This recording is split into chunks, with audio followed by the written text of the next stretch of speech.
Ito po, 7 hectares. 7 hectares po lahat ito. Ayan, kita nyo po, tutok mismo sa cemented road.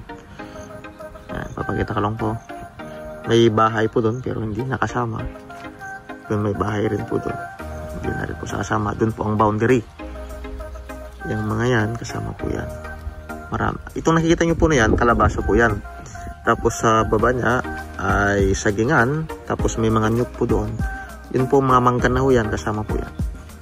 Yan. Bali po itong 7 hectares is halos lahat po is nakatutok sa cemented road. Ayan po yung kuryente. Hanggang doon pa. Kung nakita nyo po na tubig doon, dam po yun. Dito banda niya, konti lang po yung property. May mga, ilang mangga pa yun bro? 15 na puno pa ng mangga. Yun po yung kasama ng 7 hectares. Lahat po yan is benta. Napakamura po. 150 pesos lang po per square meter niya. Title po ito Title po. At noted po, buhay pa po yung nakapangalan sa titulo. Tutok sa kalsada. Tutok sa kuryente. Yan. Overlooking. Andun po yung bundok. Ayan po yan. Wala po tayong problema sa pag-transfer ng titulo. Pwede po natin gawin ho. Ulitin ko po, 7 hectares. Located po to sa Umingan, Pangasinan. Ayan.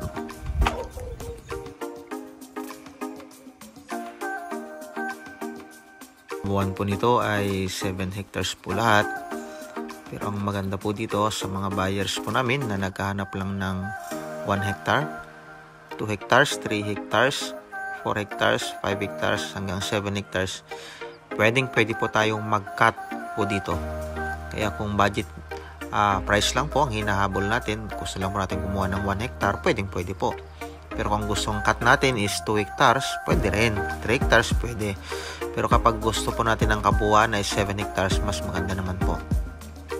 Pag wholesale po, pwede po natin po, ibig sabihin po kapag 7 hectares po ang kukunin natin, pwede daw po nating makuha ng 130 pesos per square meter.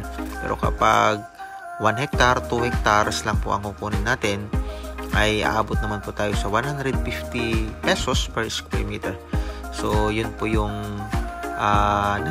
property po ay kukonsume po tayo ng travel from Manila 2 to 3 hours po.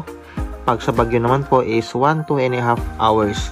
Kung galing naman po tayo po sa Tiplex, kung ano po tayo manggagaling, nasa 30 to 40 minutes po ang takbuhan po mula dun sa property. At sa Carmen Tiplex, same lang din po. 30 to 45 minutes lang din po yan.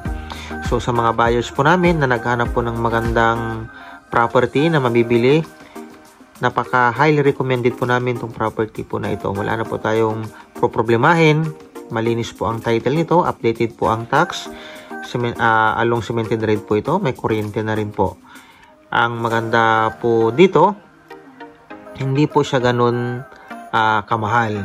Kaya po dun sa mga buyers po namin na gusto pong mag-ocular visit, marshal po sa property, pwede po kayong direct po na tumawag or mag-text sa aming numero 0966-823-8981. Pwede rin po kayong mag-text po. Direct message niyo po kami sa aming messenger account, Samuel Basilio, and kahit din po dito sa aming YouTube account, directly kay Mimipos mo ang sasagot sa inyong lahat ng mga tanungan. Muli po sa mga buyers po namin, magandang araw po sa ating lahat and looking forward po na isa na po kayo sa makakabili po sa property na ito, and we assured po na hindi po kayo magsisisi dahil sa paganda po ng property nito. Muli po, magandang araw po at salamat po sa ating lahat.